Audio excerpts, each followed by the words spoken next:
Well, hello, everybody. I know that I did a very long live stream just a little while ago on the Near Mint Condition YouTube channel talking about new epic collections for the end of 2024 and 2025, the beginning of 2025.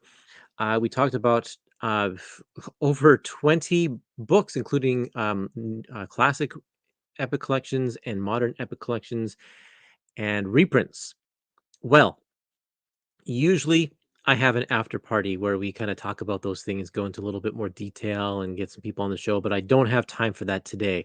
I just have a very little bit of time to unbox this box of epic collections. Look at this. I'm hoping they're all okay inside because that's a pretty sad looking box right there.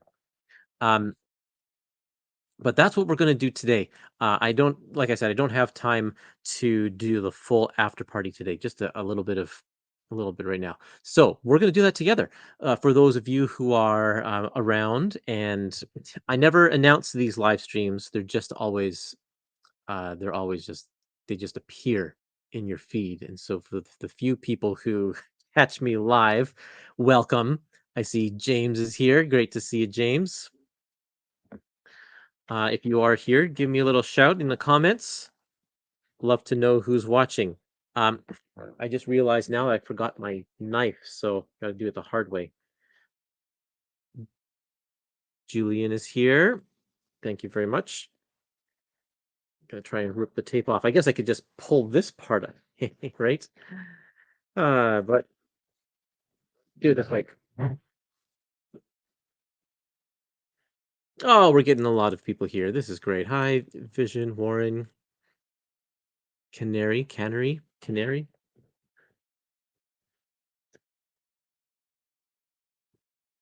Ah, wonder what we have today. We've got Wow, we've got four four books. And the first one is a reprint of Empire #1. Don't you have adamantium clauses? Sorry, not all of us Canadians went through that top secret government project. Empire, Volume 1. This is a reprint, of course, and I think, what does it say here? Second edition, first printing, because it's long out of print. Like they've started their Star Wars reprints now, which is very, very nice because it's been a long time since since these were in stock. So I believe Empire #1 had a reprint already at one point, like a second printing. It was just a restock, but this one's called a new edition. But they look exactly the same. Um, I'll go through it. I'll go through it and make sure the insides look all the same too. But it's nice to be able to get that one back in stock, right? Isn't it? Yeah, it is nice. Next, Astonishing X-Men Modern Era Epic Collection Volume 1.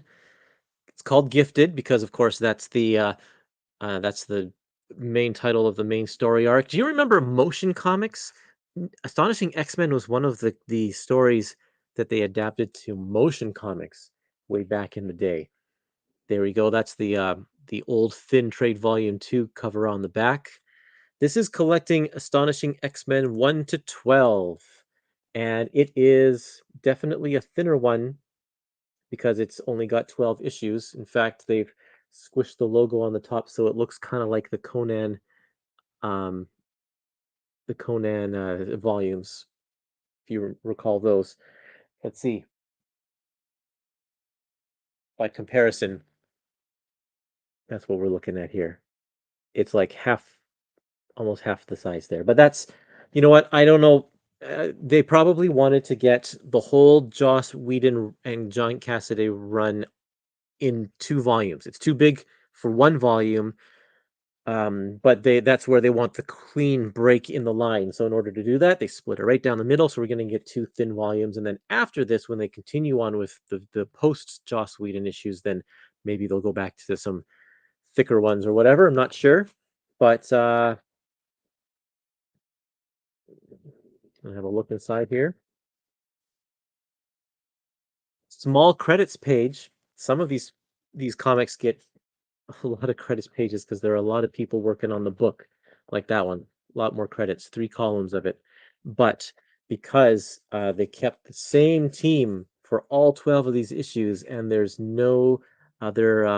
there are no other extra issues or crossovers or anything, small credits.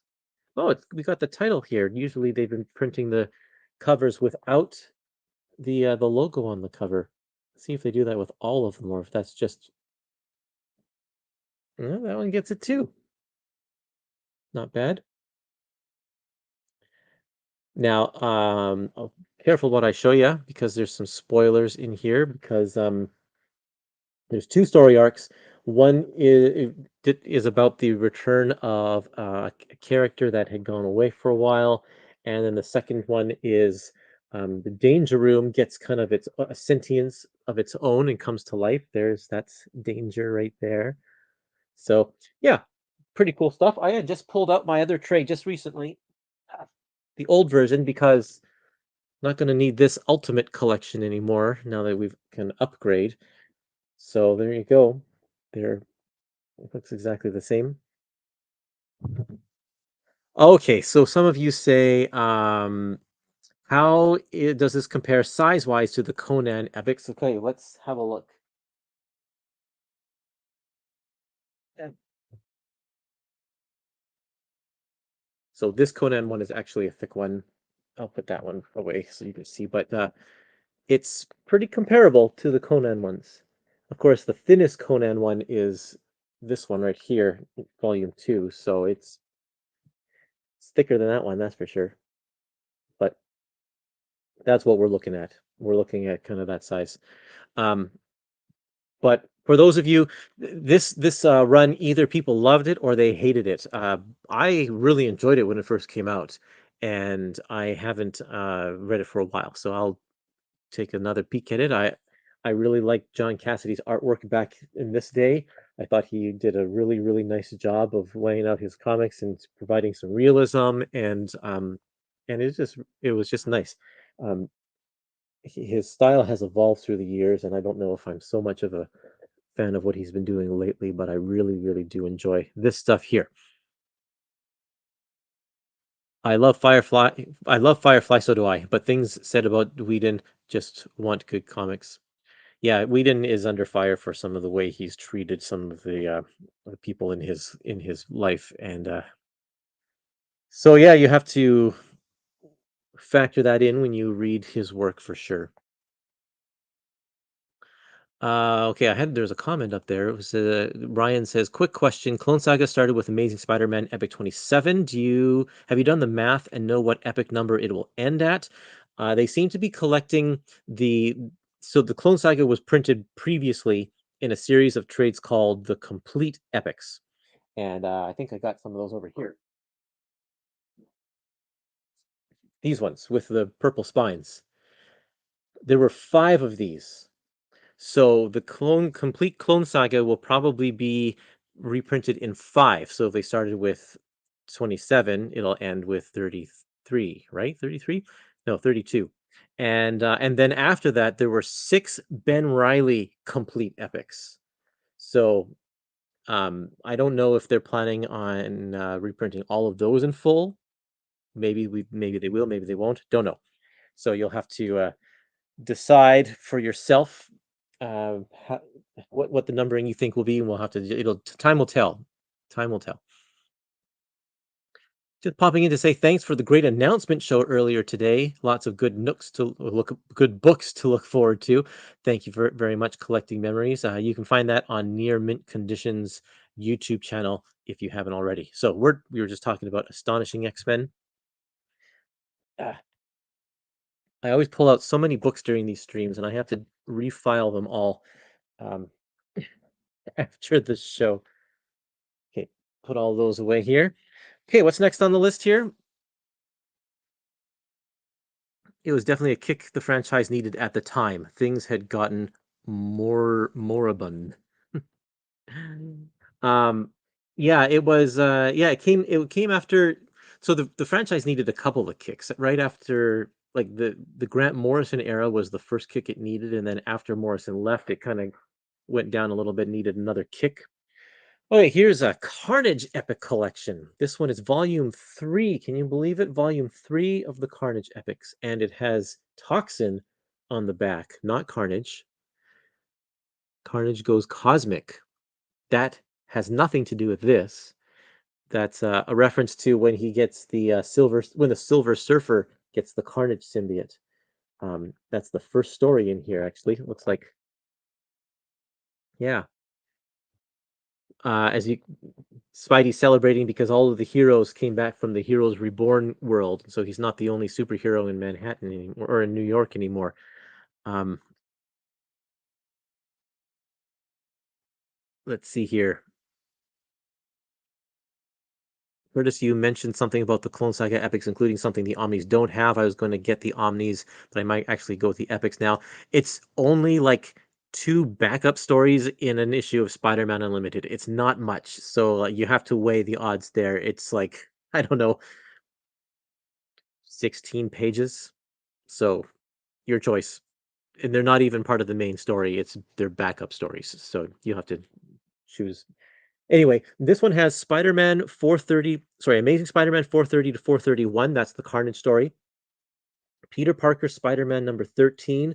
Web Spinners Tales of Spider-Man 1314. That's like an Ultimate Spider-Man story, I think.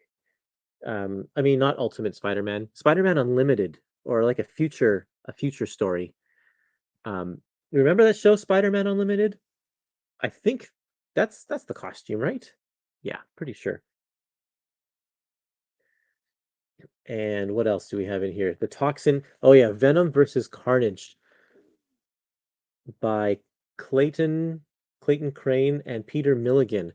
This I would have thought that the modern era epics would start with here mainly because of the artwork because it's all like very CG rendered. It was cutting edge at the time. It was like we had trading cards that had this computer style artwork, and they were very, very cool. And then this came out, and this style isn't looked too favorably upon these days, but um, I don't know. Well, I'm gonna read it and I'll see if it reads well today. Then we have New Avengers, and there's a little text box at the top so that we know what happened previously. An excerpt from Avengers number 2 when he breaks out of the raft during the Avengers disassembled stuff. And then another little text box so that we know what happens leading up to the Toxin miniseries. Toxin, that's Peter Milligan as well. He kind of did a lot of work on on the symbiotes during this time. I haven't read Toxin. Never read that one. So looks pretty cool though. Okay.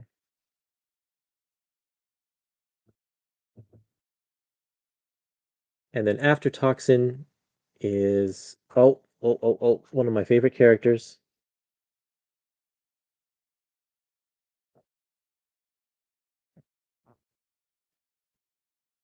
Anybody know who that is?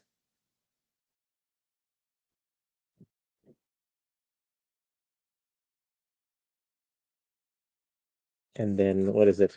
X-Men and Spider-Man. Um, X-Men and Spider-Man.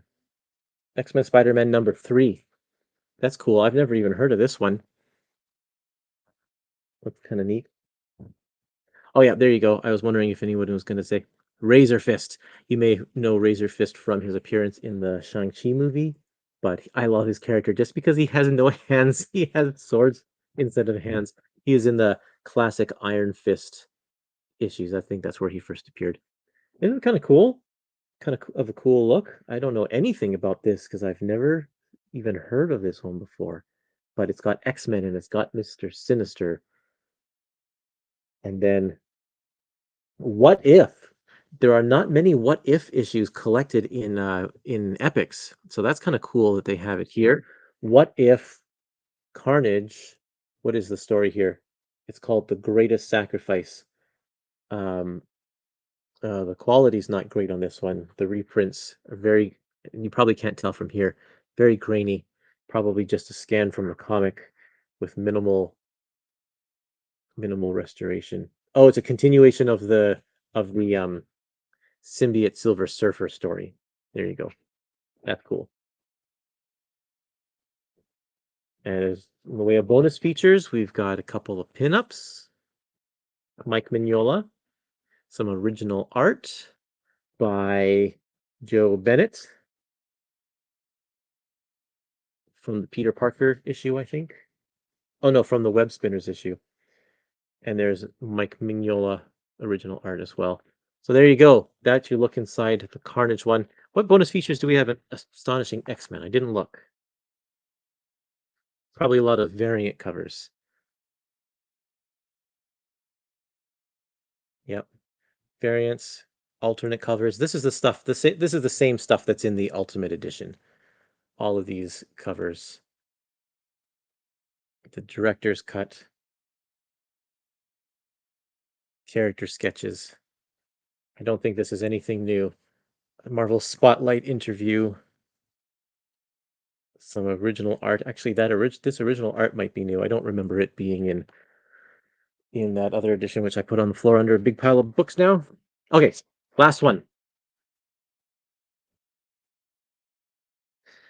Fantastic Four. I've been looking forward to this one. As many of you know, I am definitely a fan of the Tom DeFalco era of Fantastic Four, and this is the final missing volume to complete his run. That starts in the volume The New Fantastic Four, which is half Simonson, and then the beginning of Tom DeFalco's run, and it runs through a number of volumes. And there's this one, and then it ends with Strange Days, which came out like 10 years ago.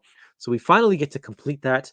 I love this era, and a lot of people, make fun of it for the 90s campiness about it. But if you actually read the book, Tom DeFalco is using Fantastic Four as playing into the 90s satire, playing into like image satire, um, and with a lot of the stuff he does. That's why there's that one cover that's on the previous volume with this one. Where did it go? Ah, this classic cover where they all have big guns and coats with a lot of pockets and they look like extreme or whatever. This was not meant to be serious. This was meant to poke fun at what was going on at Image at the time, and people think that it's supposed to be what the Fantastic Four became in the 90s, but that's not it at all. They only have this look for one issue. And but anyway, I love it. It's great. Great storytelling and solid artwork from Paul Ryan. I just love his style. Really nice, really nice. The Thing got in a scuffle with Wolverine, and so he's healing. But yeah, these are issues that I bought off the stand at the time. Skin tight uniform with a chest window. Uh, She's always worn a skin tight uniform since the 1960s, but it's definitely the chest window that they were making fun of. They were making fun of Power Girl in what is it, JLI?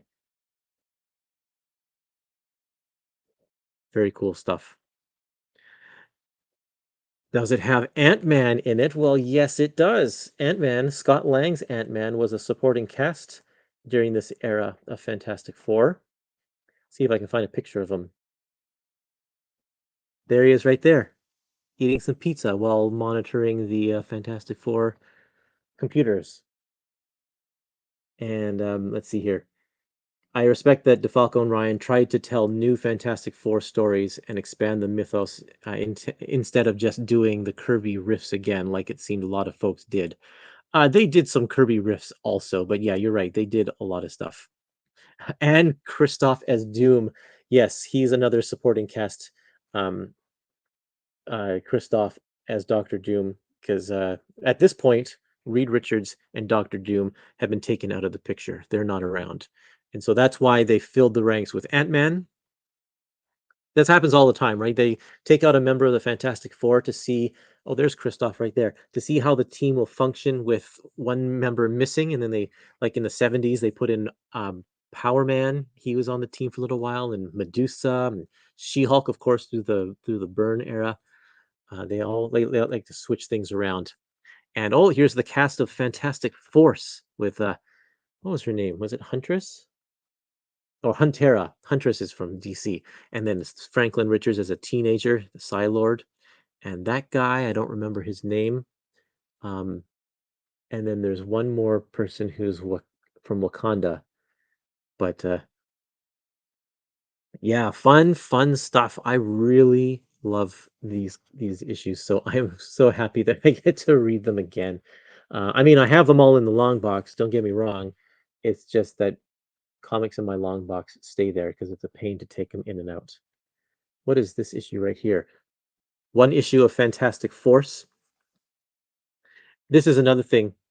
Tom DeFalco made a joke when X Force and Force Works came into play, and said he made a joke trying to troll people back in the day, saying he's going to change Fantastic Four to Fantastic Force, and people got really mad at him at the time because they were going to do that, and he just launched a new title and called it Fantastic Force because he was making fun of the trends of the day. Oh yeah, Vibraxis. Vibraxis is it was the fourth member of Fantastic Force. That's right. For me, the best of the '90s was Fantastic Four by Tom DeFalco and Paul Ryan. A very fun adventure. Yeah, I love it. Let's see here. I saw, and it also has the Atlantis Rising miniseries because there's a big crossover story with the Inhumans called Atlantis Rising, and this one is not Paul Ryan, and you can tell by these massive chests. You'd think this was, a certain other artist with who like draws massive chests, but it's not. Who is it?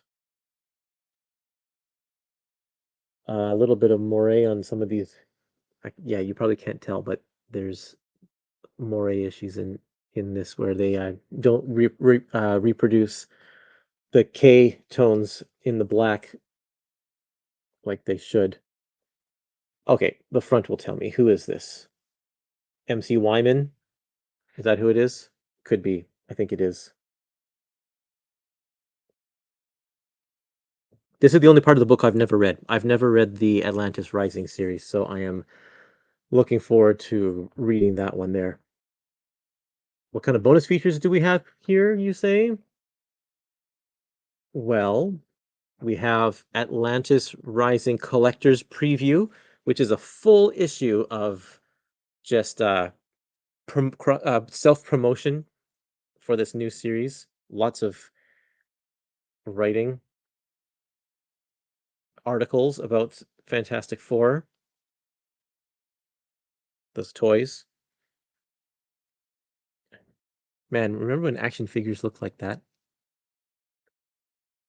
With one, two, three, four, five, well, 7 points of articulation. That's not too bad. Avalon Rising. Marvel's top 10 monsters. That's cool.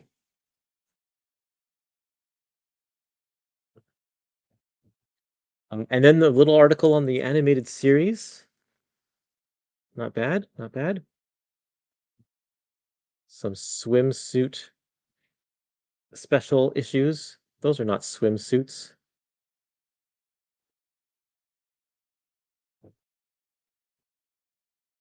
And then bonus covers. Oh yeah, when they lead up to issue 400, had some gold um foil, or no, silver foil covers. Oh, and there's a new afterword from Ralph Macchio. That's cool. Brand new afterword from Ralph Macchio, just for this epic. Very nice. There you go. So let's see. That's Fantastic Four Atlantis Rising, Volume 24. I don't think I showed you the back cover. That looks like an Alan Davis. That looks like Alan Davis on the back there, doesn't it? Or Brian Hitch. I sometimes mix those two guys up. Actually, I think it's Brian Hitch.